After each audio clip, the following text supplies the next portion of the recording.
임마누엘 동산의 동지 여러분들 반갑습니다. 저는 어렸을 때부터 기장교회에서 자랐기 때문에 우리 수유리 임마누엘 동산은 저에게는 고향 같은 곳입니다. 어렸을 때 주일학교 때서부터 여기 와서 이런저런 행사들을 많이 했고, 그때는 굉장히 캠퍼스가 넓고 길었습니다. 지금 이제 그 다음에 점점 줄어드는 과정도 제가 계속 지켜볼 수 있었고요. 지금은 그러나 이제 또 새로운 모습으로 또 더 멋지게 단장한 그런 것을 보면서 과거와 현재를 비교하면서 또 새로운 감동을 또 받고 있습니다. 저는 여기 올 때마다 늘 참 수도원 같은 그런 정갈한 분위기, 거기다 이제 고향 같은 그런 좀 따뜻한 그런 그런 거 같이 느낄 수 있어서 참 늘 감사하게 생각하고 있습니다. 거기서 여러분들 이렇게 동지들 같이 만나게 돼서 참 반갑습니다. 원장님께서 소개해 주셨는데 제가 종교 철학 분야에서 이런저런 고민들을 하고 있습니다. 종교 바깥의 사람들과 어떻게 좀 더 설득력 있게 나눌 수 있을까? 여러 가지 방법 중에 가능한 것으로서 인문학적, 그 중에서도 특별히 좀 철학적인 접근을 시도해 보는 것으로 저의 평생의 과업으로 삼고 지금까지 지내오고 있습니다. 이번 학기엔 또 우리 한신대학에서 저를 또 초빙해 주셔서 또 MTS 프로그램에서 또 같이 수업을 하는 그런 시간도 갖는데 오늘 여러분들과 함께 특별히 이렇게 최벌 시간에 만나게 됐습니다. 불러주셔서 감사하고요. 특별히 지금 다 잘 아시는 대로 고난주간입니다.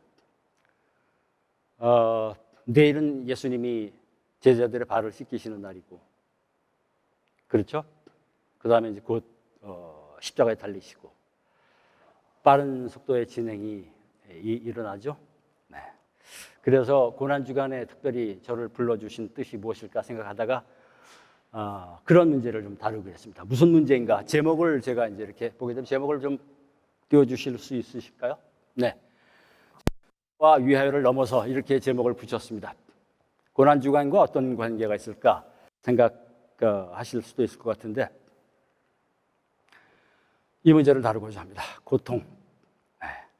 자, 우리 예수님의 순환, 하나님의 순환과 또 어떤 관계인가 신학적으로 그런 논의들 20세기 와서 특별히 많이 일어났습니다만 과거에는 이단으로 치부됐었지만 어쨌든 그러나 지금 현대의 패러다임 전환과 함께 성부의 순환과 성자의 순환을 연결시켜서 새롭게 접근하기도 하는데 어쨌든 이 고난주간에 특별히 예수님의 고난과 함께 우리의 고통 또 함께 같이 곱씹어 볼 수 있는 시간이 됐으면 좋겠다 싶습니다. 고통은 새삼스럽게 강조할 필요 없습니다. 지금 우리가 2년, 3년 차에 걸쳐서 지금 계속 겪고 있는 이 코로나라고 하는 그 팬데믹의 고통.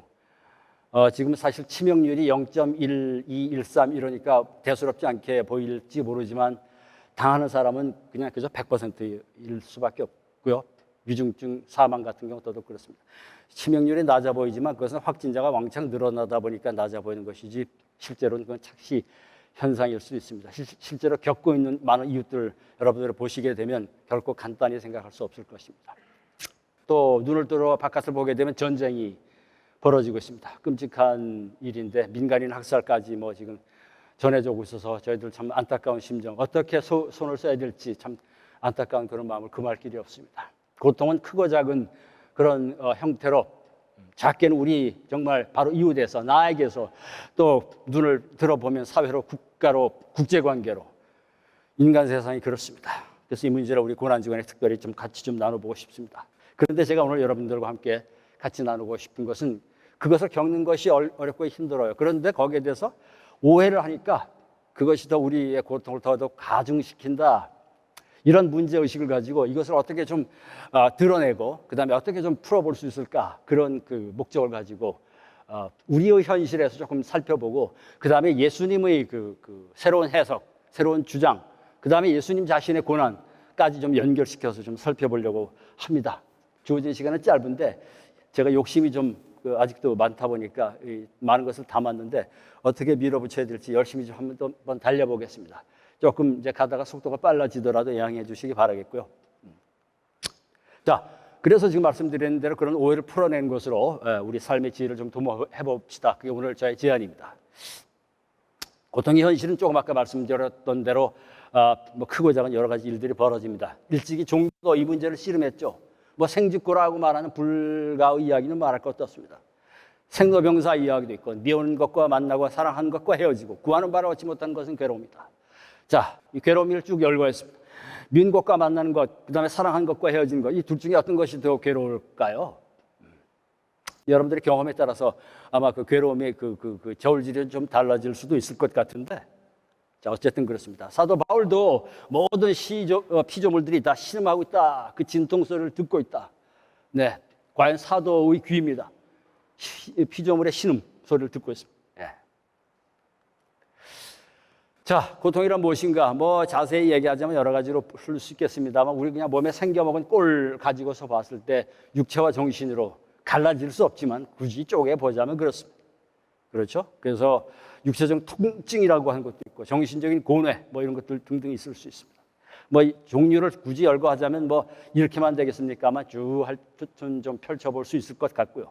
그럼에도 불구하고 중요한 것은, 고통이라고 하는 것은 쪼개도 몸 전체에서, 아니 사실 삶 전체에서 벌어질 수밖에 없는 겁니다. 하다못해 이빨 하나만 아파도, 그죠? 이빨 하나 아프면 온 몸이 다 아파요.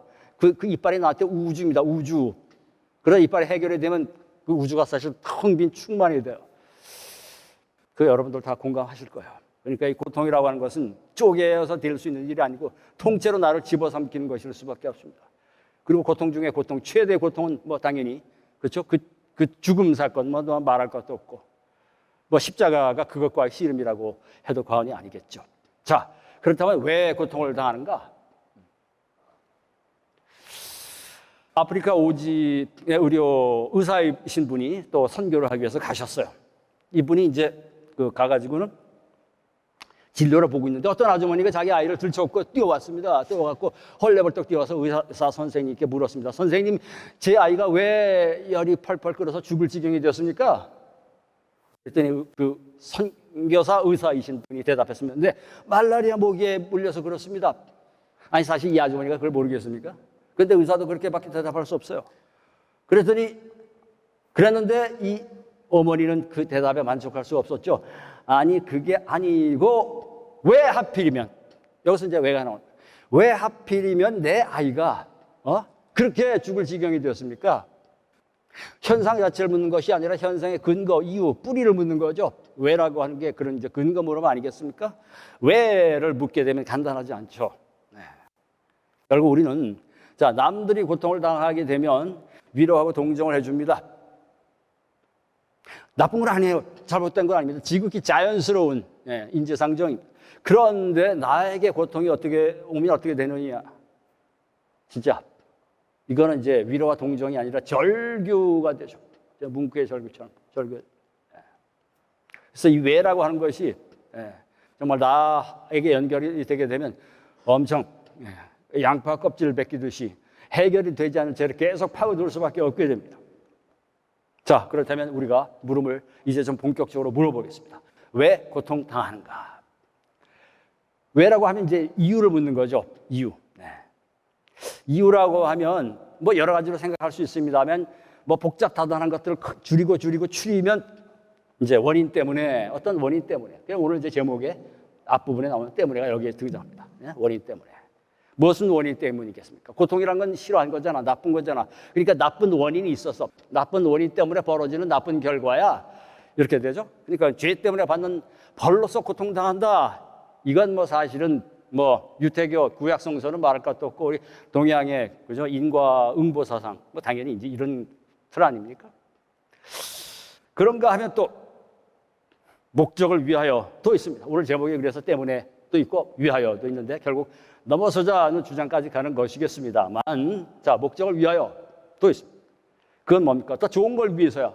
비록 고통은, 지금 겪을 수밖에 없는 고통은 나쁜 것이긴 하지만 싫지만, 그러나 더 좋은 것을 위하여. 그래서 원인은 나쁜 거를 들추어가지고 나쁜 결과로 연결시킬 것이겠고, 목적은 좋은 것을 들추어서 현재 나쁘지만, 수단은 나쁘지만 목적은 좋아질 거야. 라고 하는 방식으로 우리가 생각을 하게 되더라라고 하는 것입니다. 한편 원인은 과거로 좀 거슬러 가겠죠. 눈앞이 펼쳐진 현상을 결과로 보니까 원인은 앞선 과거로 가지 않겠습니까? 그것을 비추자면 목적은 눈앞에 아직 이루어지지 않아. 그러나 앞으로 일어날 것이야. 이루어질 것이야. 이루어지기를 소망해. 그러니까 미래를 향하는 것이 되겠죠. 그래서 시제적으로 봐도 얘네들은 원인 대 목적, 인과율 대 목적론이기도 하지만 철학적으로 시제적으로 봤을 때 과거 대 미래의 대비이기도 합니다. 이 고통의 문제, 눈앞에 펼쳐진 고통의 현실이라고 하는 문제를 놓고 그 시대는 엄연히 현지인데도 불구하고 그거를 과거랑 연결시켜가지고 이렇게 원인 때문에로 보거나 또는 미래와 연결시켜서 목적을 위하여로 보게 되더라라고 하는 것입니다. 왜? 눈앞에서 대책이 없으니까. 속수무책이니까. 그러니까 어디 두리번 뒤적거리는 거예요. 그게 인류 문명이 여태까지 해오던 짓이었습니다. 자, 그럼에도 불구하고 그만큼 유구한 역사 속에서 그렇게 그 이야기들이 흘러왔었다면 그만큼 작동해왔던 나름대로 이유가 있었겠죠. 근거가 있었겠죠. 타당하겠죠. 그 때문에 그 가지는 순기능이 있습니다. 그건 뭡니까? 합리화시키는 거예요. 눈앞에 펼쳐진 결과가 자, 여러분 고통을 당하는데 이게 밑도 끝도 없이 황당무계하게 당한다.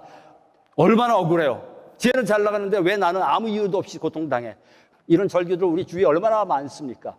그런데 이 때문에는 그거를 합리화시켜줘요. 야, 이유가 있어. 원인이 있었어. 원인이. 네가 이 현상보다 앞선 원인이 있었어. 네가 그걸 알 수도 있지만 모를 수도 있어. 몰라도 원인은 이미 있었어. 그러니까 그 원인에 의한 결과야. 콩 심은데 콩 나고 팥 심은데 팥 나는 거야 라고 합리화를 시킨 것이죠. 자, 고통을 당하는데 이게 어떻다고? 때문에. 뭐 때문에? 악업 때문에. 악업을 쌓아서 우리 동양 종교, 환상을 말하는 동양 종교들이 계속 이 얘기를 하지 않습니까? 힌두교, 불교, 뭐 신학교, 하여튼 뭐 조로아스터 등등 다 이런 얘기들을 많이 하지 않습니까? 자, 그것에 대한 대가로서 고통을, 대가 때문이지 때문에 고통을 당하는 것입니다. 예? 그런가 하면 뭐 이게 동양 종교만 있는 게 아닙니다. 우리 기독교 모태가 되는 유태교도 역시 마찬가지. 죄에 대한 벌이로서 고통을 당한다라고 하는 것이죠. 예. 구약 성서 뭐 시작부터 끝까지 그것으로 넘치고 넘쳐납니다.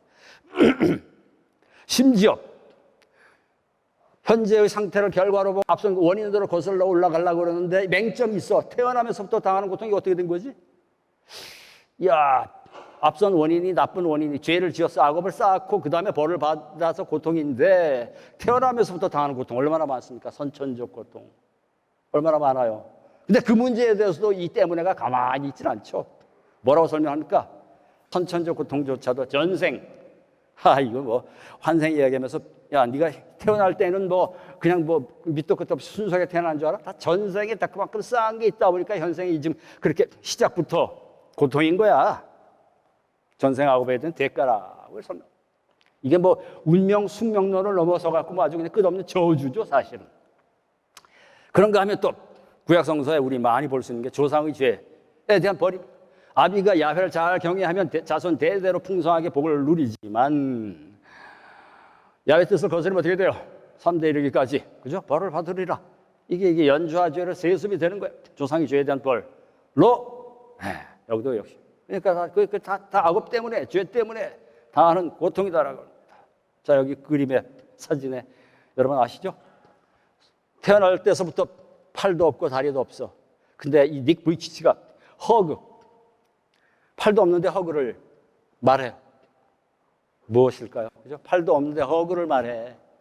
여러분, 선천적 고통의 절규를 어떤 식으로 승화시켰는지 이분에게서 우리가 확인해 볼 수 있겠습니다만, 자, 어쨌든 이런 사례를 우리 조금 더 성서에서 한번 살펴보겠습니다.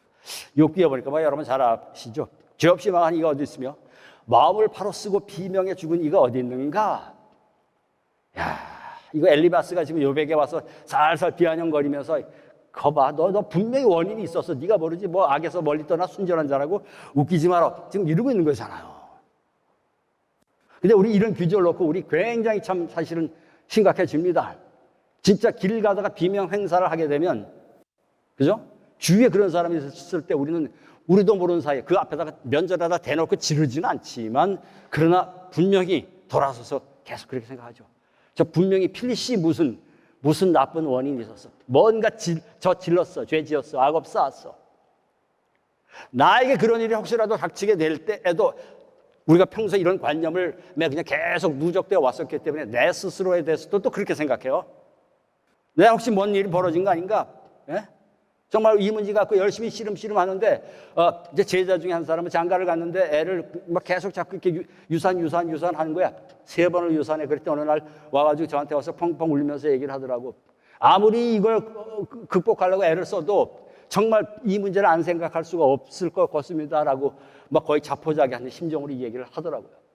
그래서 같이 붙들고 같이 기도하면서 정말 참 씨름했었는데 간단하지 않은 문제죠.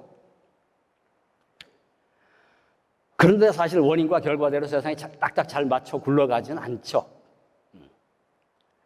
그러다 보니까 이미 구약 성서가 철저히 그런 사고방식이긴 하지만 죄 때문에 받는 벌로서의 고통이다, 이런 사고방식을 갖고 있기는 하지만 잘 안 지켜져.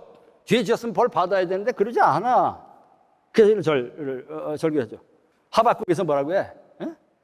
눈이 맑으셔서 못된 자들을 그대로 보아 넘기시지 않으면서 배신자들을 못 본 채 하십니까? 나쁜 자들이 착한 사람들을 때리지 않는데 어찌 잠자코 계십니까? 이거 뭡니까? 때문에가 지켜줘야 되는데 왜 안 지켜집니까? 라고 지금 울부짖는 거잖아요. 그러다 못해서 드디어 전도서에서는 보다 때문에가 지켜져야 되는데 안 지켜지는 게 반복 누적되다 보니까 급기 어떻게 돼요? 나쁜 사람이 받아야 할 벌을 착한 사람이 받는가 하면 착한 사람이 받아야 할 보상을 나쁜 사람이 받는다. 그래서 난 또 이 헛되다고 한 것이다. 뭐 다 잘 아시는 귀절입니다. 때문에가 당연히 지켜져야 되는데 안 지켜져. 그게 세상이 헛되다. 그러니까 때문에는 당연한 만고불변의 진리야. 재론의 여지가 없어. 그런데 안 지켜져. 현실은 뭐지 이거?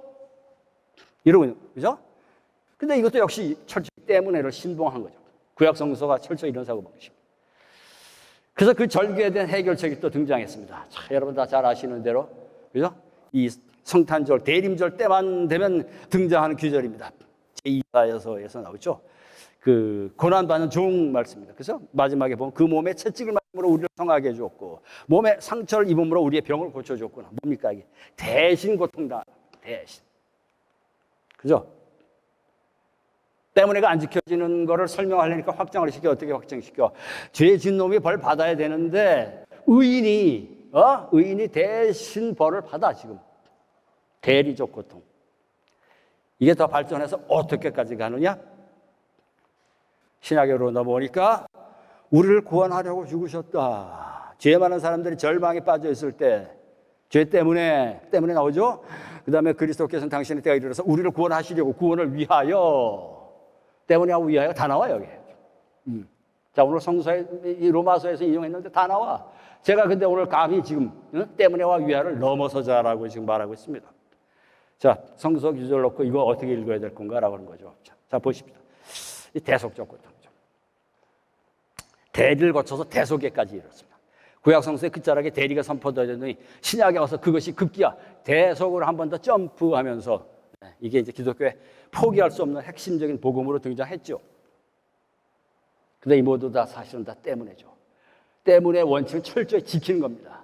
다만 죄 지었으면 벌 받아야 되는데 그 공식이 안 지켜지니까 죄인에 대한 벌을 의인이 받는다. 대신 받는다.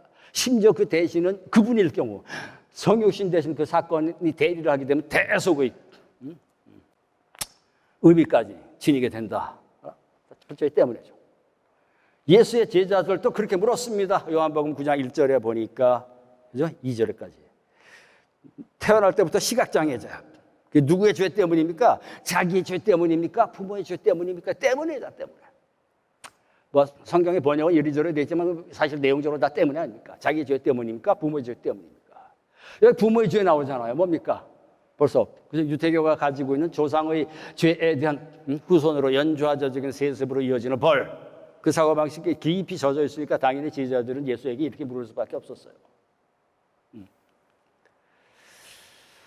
자, 2절까지 이야기가 그렇습니다. 그러자면 왜 이렇게 때문에가 집요하게, 정말 집요하게 대리를 거쳐서 대속에 이르기까지 집요하게 고수되었을까? 이유가 있어요. 다 그만한 이유가 있습니다. 그만큼 역할을 했어. 어떤 역할을 해? 때문에가 현실에서 맞지 않아. 그럼에도 불구하고 원인과 결과의 관계, 아구가 맞잖아요. 콩 심은 데 콩, 팥 심은 데 팥. 이게 찌그러지면 안 되지. 그러면 예측 불허잖아. 그 불안하죠? 안 돼. 그러니까 어떻게 돼? 그 삶은 예측 불가한데 원인과 결과의 틀에다 집어넣게 되면 아하, 콩 심었으니 콩, 팥 심었으니 팥을 예상할 수 있게 되면 예측 불가에 의한 불안을 극복할 수 있잖아요.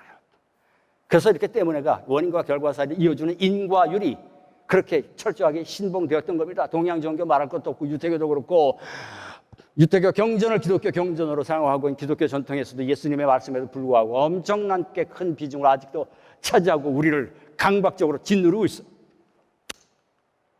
거기서 더 나가서 그러니까 죄 짐을 벌 받아. 그러니까 어떻게 착하게 살아. 권선징악의 윤리. 그래서 어떻게 세상 체제를 안정을 유지할 수 있는 그런 좋은 사회적 정치적 이데올로기로까지 작동하도록 때문에가 고수되어 왔습니다. 그래서 계속 지금도 떠받쳐지고 있는 거예요. 그런데 이 때문에는 이렇게 될 수밖에 없겠죠. 결국은 뭡니까? 과도한 죄의식이 일으켜져서 결국은 이제 저주와 자조에 이를 수밖에 없게 되겠고, 인간은 이 프레임에서 벗어날 길이 없어. 인과율인데 뭐 벗어날 수가 없지 않으니까 숙명적인 노예가 될 수밖에 없고, 신은 뭐가 돼? 그 인과를 철저하게 집행해야 돼. 죄 지었으면 벌을 줘야 돼. 직접 딱딱 잘 아구가 맞으면 세상은 아주 합리적이야. 근데 아구가 안 맞으니까 대신 붙잡아가지고 조져. 이렇게라도 가야 돼. 그게 대리적 고통 아닙니까? 심지어 그래서 대속까지 갔잖아요. 신은 그걸 집행하는 공포스러운 폭군입니다. 이렇게 표현을 해서 그렇지 사실은 이런 이미지가 있어요. 잘못 보였다가는 어떻게 무슨 벌을 받을지 몰라 라고 하는 것이 우리 안에 사실 있고, 구약성서는 그런 이미지 상당히 강하게 가지고 있죠. 신약성서라고 뭐 그것을 배제할 일은 아니어서 모양은 좀 달리하지만 상당히 그런 방식으로 버전을 전개하고 있기도 하겠고요. 자, 어쨌든 이런 것입니다. 여기에 니체 같은 철학자는 뭐라고 비판하냐면, 아픈 사람, 고통을 받고 있는 사람이 뭐 아프다는 건 꼭 뭐 병뿐 아니라 어떤 형태로든지 고통을 당하고 있는 사람을 그건 죄에 대해서 벌 받는 거야. 나쁜 사람이다. 아픈 사람일 뿐인데 고통당하고 있는 사람을 죄인이라고 종교가 오염시켰다. 오염이 자연현상일 뿐인 것을 종교와 도덕과 문화가 그렇게 왜곡, 오염시켰다라고 열심히 비판합니다. 좀 뭐 니체 작품에서 이런 것들이 뭐 이쪽 저쪽에서 많이 흩어져 나오기도 하는데요. 자, 그런데 우리 예수께서는 어떻게 말씀하십니까? 여러분 이미 다 잘 알고 계십니다. 자기 죄 때문도 아니고 부모의 죄 때문도 아니다. 아니다라고 선포하셔요. 그죠? 다만 저 사람의 하나님의 놀라운 일을 드러내기 위한 것이다. 뭐 번역은 여러 가지로 할 수 있습니다만 제가 오늘 때문에와 위하여의 틀에 맞추기 위해서 제 나름대로 번역을 이렇게 재구성해 보았습니다. 자, 이것만 하더라도 때문에를 인과율의 사슬, 고리를 끊어내는 거죠. 엄청난 해방선언입니다. 해방선. 그리고는 이제 예수님은 대안을 제시하십니다. 하나님의 놀라운 일을 드러내기 위한 것이다. 하나님의 놀라운 일. 어디 번역에서는 하나님이 하시고자 하시는 일. 뭐 번역이 이렇든 저렇든 뭐 하여튼. 다 그 뭔가 위하여로 풀이할 수 있을 만한 그런 의도를, 경륜을 갖고 계신다라고 하는 뜻으로 풀 수 있겠죠. 자, 이제 때문에가 위하여로 넘어가게 되고요. 선한 목적을 위해서 우리가 이제 고통을 당하게 되더라라고 하는 것입니다.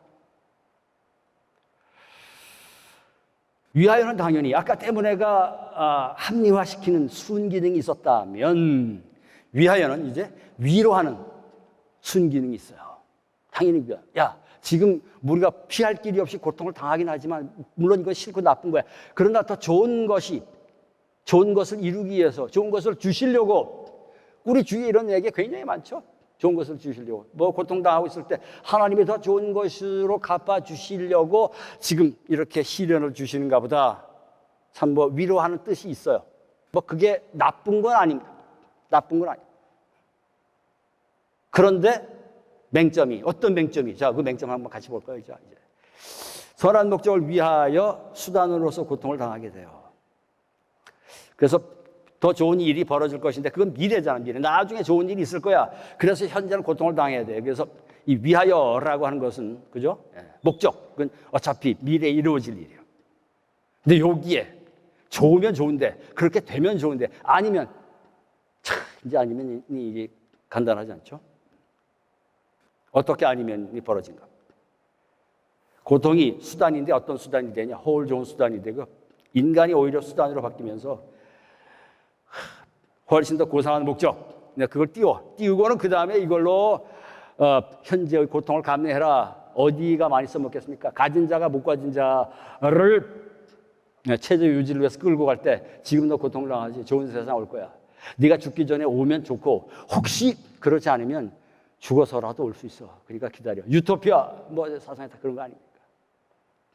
그래서 그게 고상한 목적에 이르도록 지금 현재 고통을 감내하라라고 하는 방식으로 계속 채찍질하고 착취하는 그런 구조로 많이 쓰이죠. 그래서 사실은 구체적으로 이런 일들이 벌어집니다. 못 가진 자의 고통을 미화시켜 좋은 세상 올 거야 마취시키는 거죠.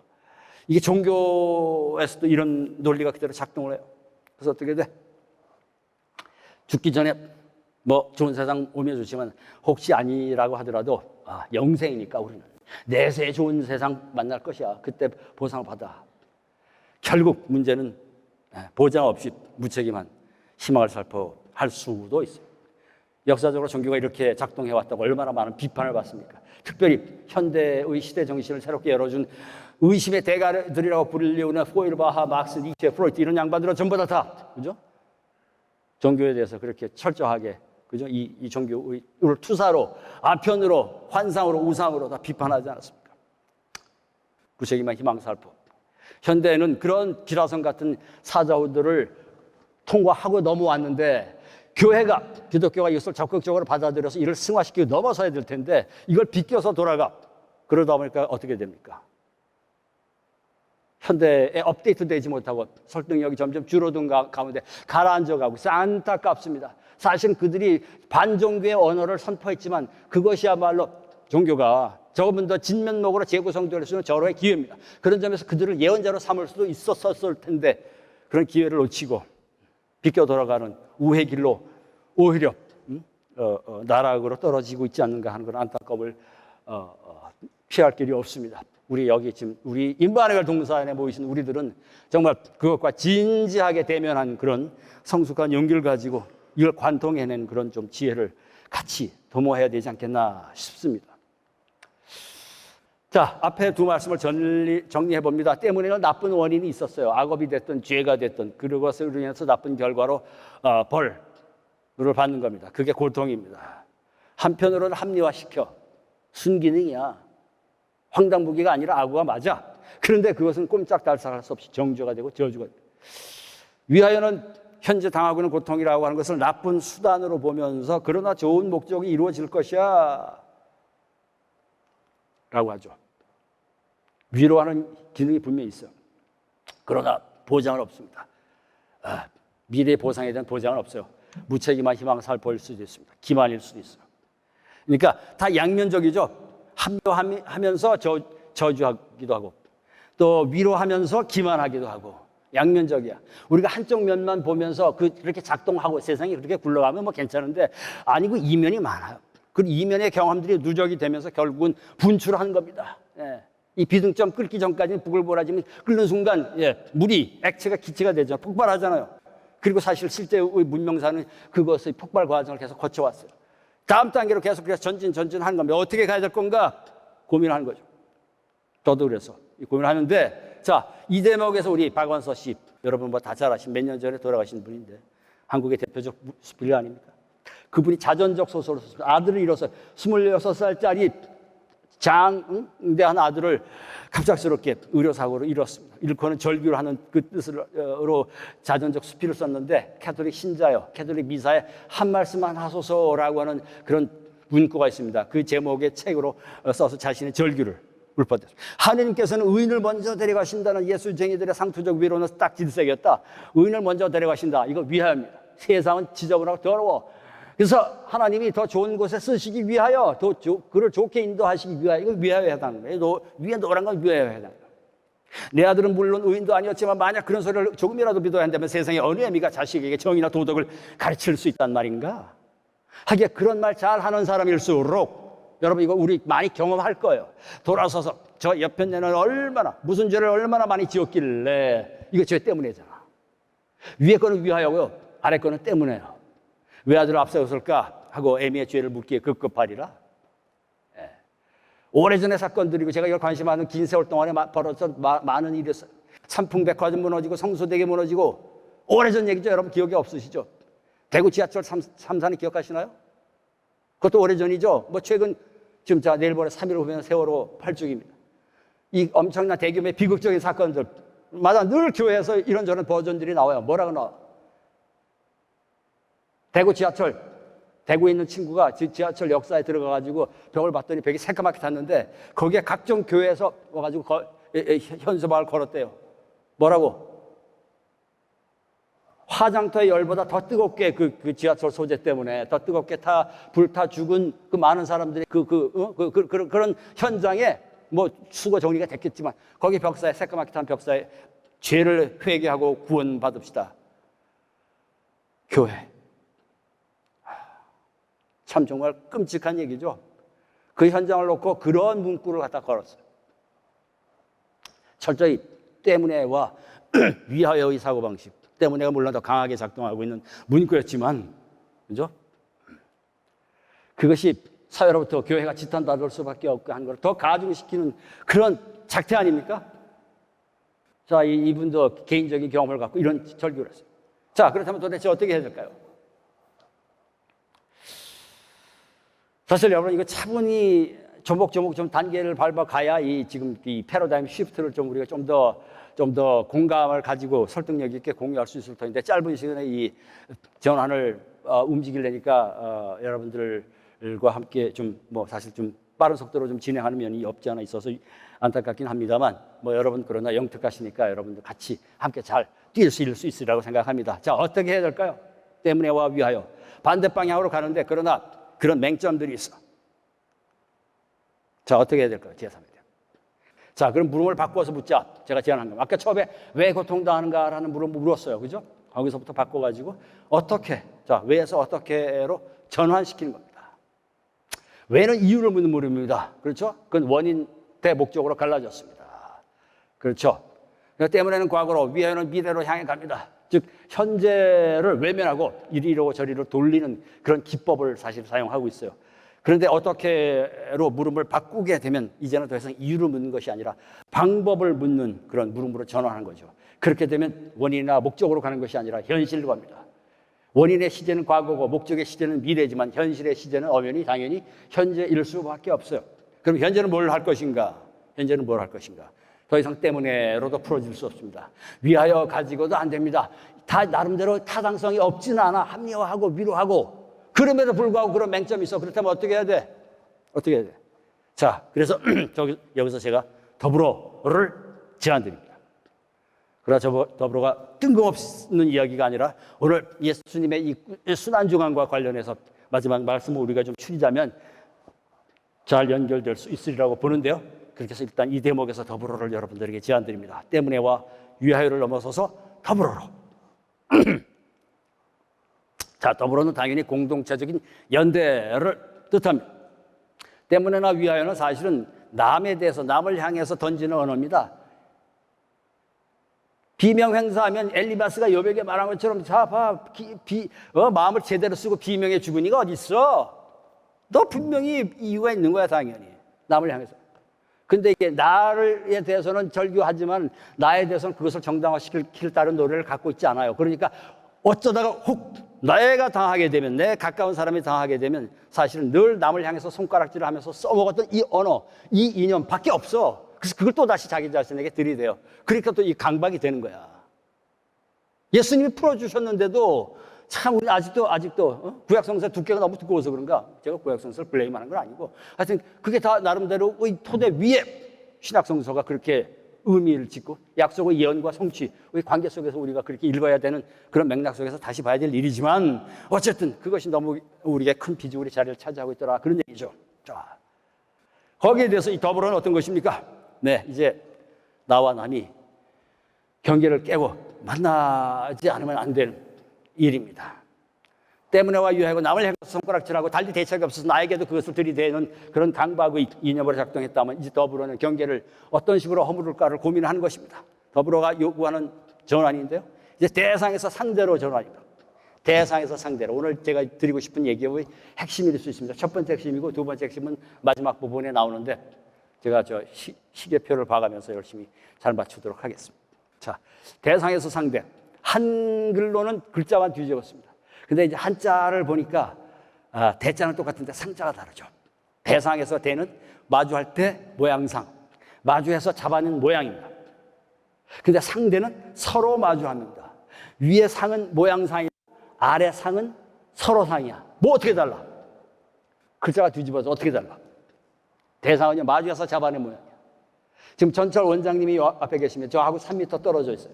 이 원장님이 저를 보시면 저도 원장님을 봐요. 마주해서 모양을 잡습니다. 우리 전철 원장님이 저를 보시는, 여러분들도 다 마찬가지고 목소리를 들어요. 그죠? 보고 듣고 해, 지금. 거리를 가지고. 자, 보실 때 3m 떨어져 있다고 해봅시다. 그러면 지금, 근데 우리 전철 원장님이 저를 보실 때 보는 시각 행위의 대상 있죠? 그게 어디 있습니까? 원장님 저를 보실 때의 그 보는 시각 행위의 대상 어디 있어요?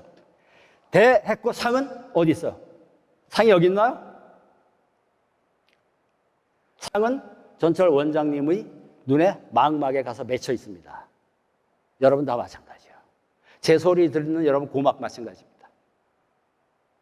마주했어. 그러나 모양을 잡아 끌어가지고 어떻게 내 망막에까지 끌고 와.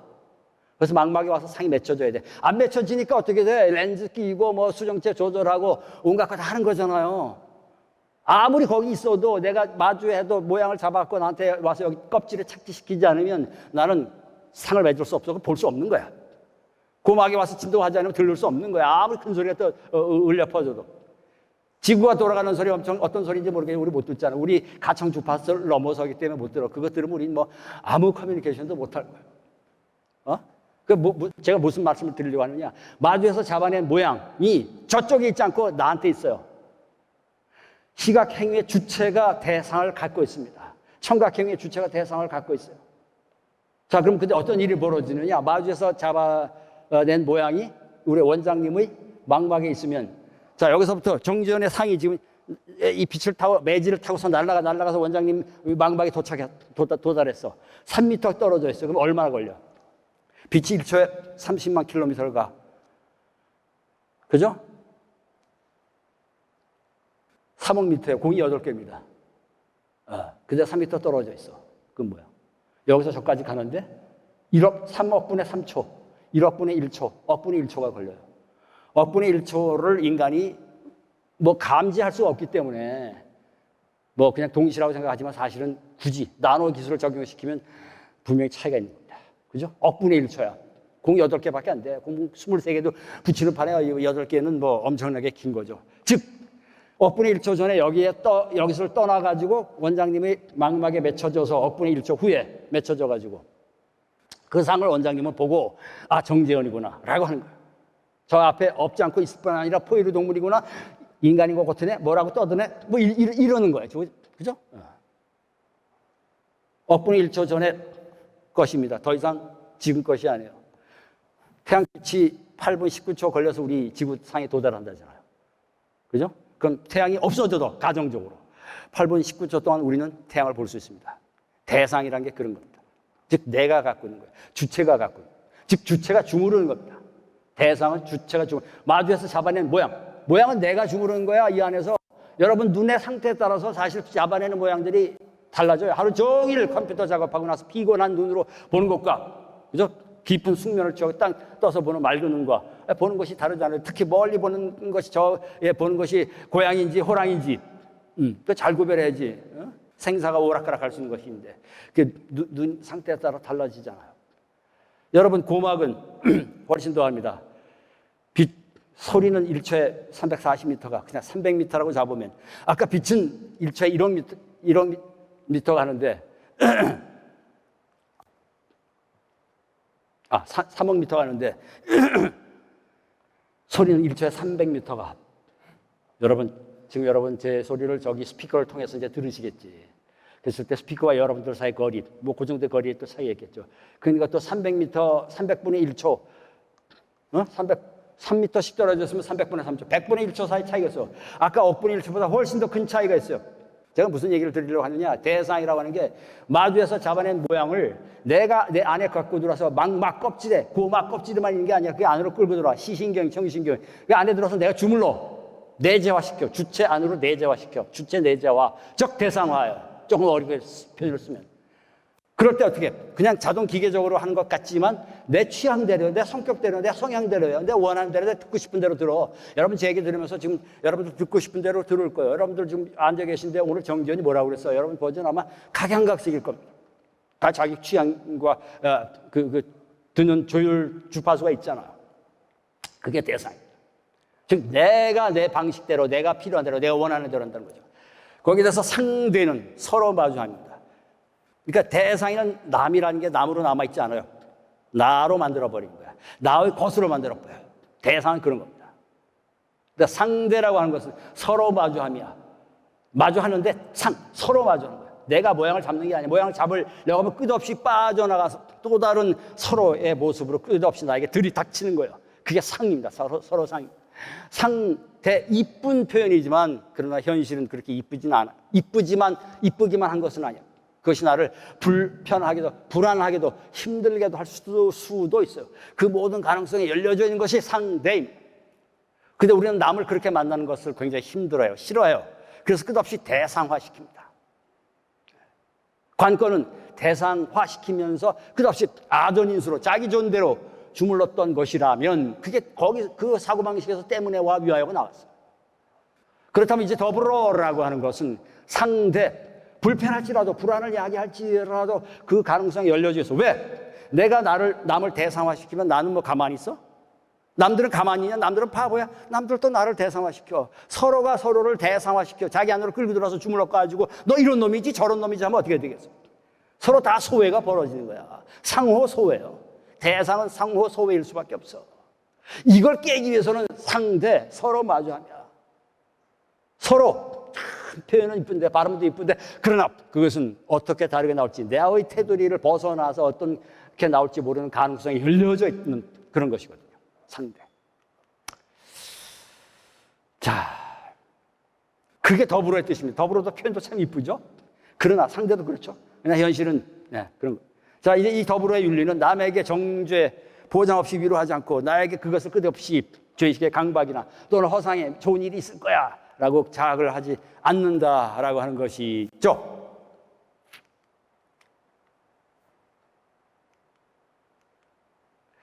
근데 우리가 사랑한다고 할 때 과연 무엇을 사랑하는가?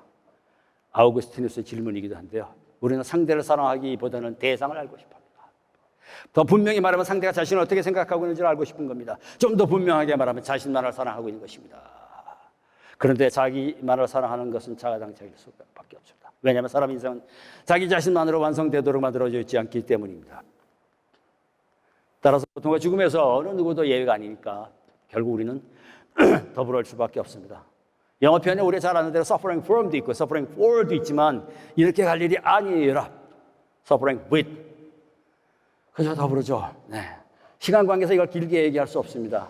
오늘 고난주간과 관련해서 이 더불어를 여러분들에게 그저 하나의 제안으로 드리고 예수님의 사건 가지고 다시 한번 더불어를 확인한 것으로서 그 뜻을 보충하려고 합니다. 자, 박원서 시 이야기에 또 한번 더불어 얘기가 나옵니다. 이건 여러분들이 참고하시기 바라겠고요. 이런 더불어 이야기들은 또 있습니다. 내가 상처를 당했는데 오히려 치료한 위에 올라서 가지고서 그냥 베풀어 주는 게 아니라 함께 상처를 입었기 때문에 오히려 치료가 가능한 그런 뭐 여러분 다 아시는 거죠.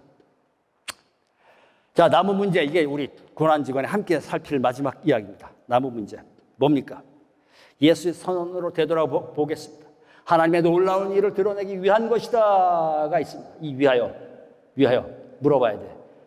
예수의 위하여도 기만인가? 이걸 제가 왜 물어보느냐? 예수님이 그러셨다 안 그러셨다를 떠나서 우리가 그의 말씀을 자칫 우리가 의도하지는 않지만 이렇게 써먹을 가능성이 굉장히 많아요. 자칫하면. 여러분 고통당하고 있는 정말 절체절명 절규를 하고 있는 사람 옆에서 우리가 같이 신앙의 동지로서 신앙 공동체 안에서 싸안고 위로한답시고 이러쿵저러쿵 하는데 그 앞에서 죄 때문이라고 말 안 하지. 근데 하나님 좋은 걸 주실 거야라고 하잖아요. 여러분 이런 문제 경험을 갖고 계신 임상 경험들이 있는 분들이 다 이구동성으로 얘기합니다. 직접 경험, 간접 경험, 임상에 참여하고 있는 모든 분들이 다 같이 공유하는데 위하여가 훨씬 더 사람들을 분노시켜요. 훨씬 더 분노시켜요. 저희 어머니 또 제 동생이 한국신학대학 77학번입니다. 제 동생이 24살에 세상을 떠났습니다. 교통사고로. 제 동생이 교통사고로 세상을 떠났을 때 아버지가 목회를 하고 계셨어요. 아버지도 한국신학대학 출신이시고요. 목회를 하셨습니다. 미국에서. 그런데 시간이 없네.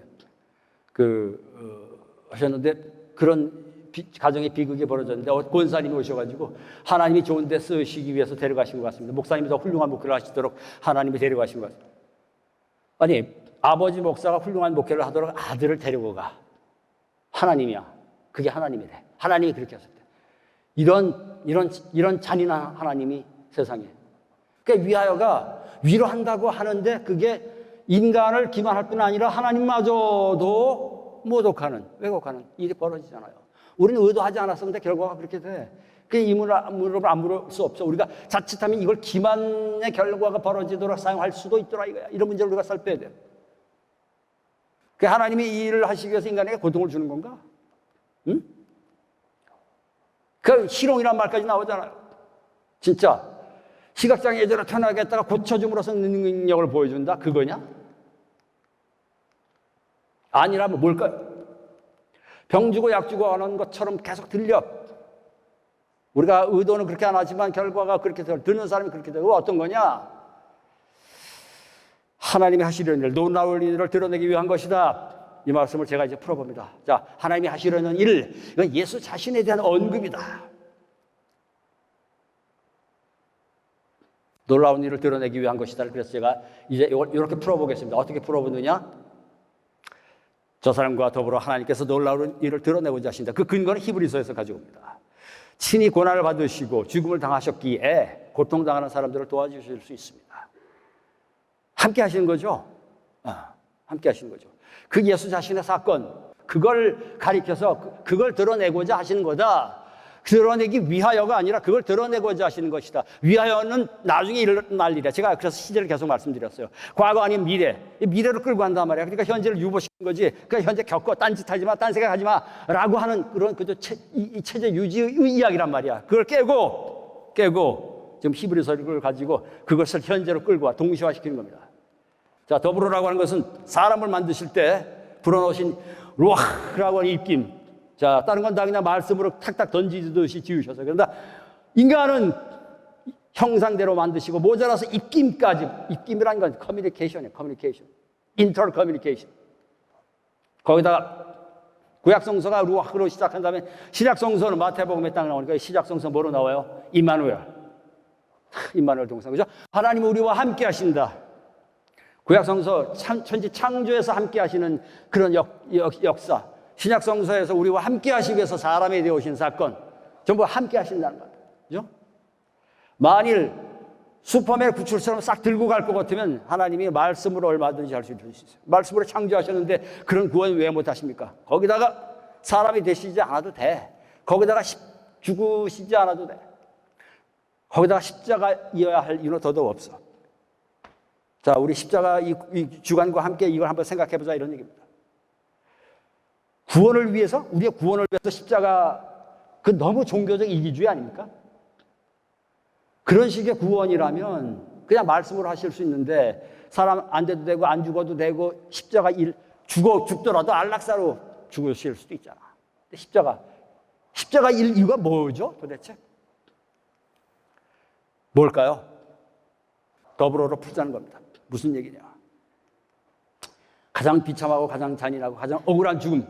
지금 이 전장터에서도 벌어지고 있고 곳곳 세계 도처에서 벌어지고 있는 가장 정말 이런 피조물의 고통, 인간을 포함한 피조물의 고통. 예, 신이 사람이 되어가지고 함께 연대하신다. 가장 바닥까지 내려가서 연대하신다. 그러니까 십자가의 뜻이 아니겠느냐라고 하는 것이죠. 그러니까 십자가를 이제 때문에의 십자가로, 위하여의 십자가로 보는 것에서부터 넘어서 가지고 그런 뜻이 없진 않죠. 있어요. 그러나 거기만 매몰될 일이 아니라 그걸 넘어서서 더불어의 뜻까지 가져갈 때 아니라면 때문에는 구원을 위하여는 말씀으로도 하실 수 있어요. 애써 사람 되시고 죽으시고 십자가까지 되는 것은 정말 그것이 아니고는 살과 피로 겪음으로써만 나눌 수 있는 것, 그것을 친히 그가 사람이 되셔서 나누셨다. 그게 십자가의 뜻으로. 그래서 십자가를 우리가 더불어로 때문에와 위해를 넘어서서 더불어로 새겨야 되지 않겠냐라고 하는 것입니다. 자, 영혼만 받는 것이 아니라 살과 피로 고통과 죽음을 겪는 하나님의 더불어 여기서 구원은 시작되는 것으로 우리가 읽을 수 있기 때문입니다. 자, 그 귀절을 우리가 봅니다. 성육신에서 임마누엘이 있습니다. 우리와 함께 십자가에서 나와 함께 너와 함께 여기서 함께의 세 토막을 가지고 우리가 더불어의 버전을 확인해 보겠습니다. 임마누엘 여러분 잘 아시는 귀절입니다. 하나님이 우리와 함께 계시다. 그런가 하면 자 내일 저녁인가요? 너희가 나와 함께 어찌하여 이렇게 한 시간도 깨 있을 수 없느냐. 겟세마네 동산에서 예수님이 땀이 핏방울이 되도록 기도하시면서 나와 함께 예수님이 호소하는 거 우리 인간에게 그러더니 그 다음날 금요일 낮쯤 될까요? 십자가에 달린 강도에게 내가 오늘 너와 함께. 그래서 실제로 우리 세 가지의 버전을 우리가 다 볼 수 있습니다. 그죠? 우리와 함께로 시작한 것이 성육신에서 우리와 함께로 시작해서 십자가상에서 나와 함께를 호소하시고 너와 함께를 베푸시는 그의 더불어의 사건, 그것이 바로 우리가 이제 그 귀절에서 새김으로써 예수의 고난주감과 함께 우리의 고통을 함께 나누는 지혜 때문에 예를 넘어서서 더불어를 향해 가는 그 길을 예수께서 몸소 이미 보여주신 것, 그걸 우리가 다시 한번 확인해 볼 수 있지 않겠냐 싶습니다. 정리하면 나와 함께, 너와 함께, 그리고 우리와 함께. 전쟁 중에 또 코로나도 마찬가지로. 그래서 우리가 이웃과 더불어 여러분들 오늘 우리 고난주간 예수님의 십자가를 우리의 고통 현실과 연결시켜 되새기면서 제가 나누고 싶은 마지막 말씀이었습니다. 갈라디아서 말씀으로 오늘 말씀 마치도록 하겠습니다. 감사합니다.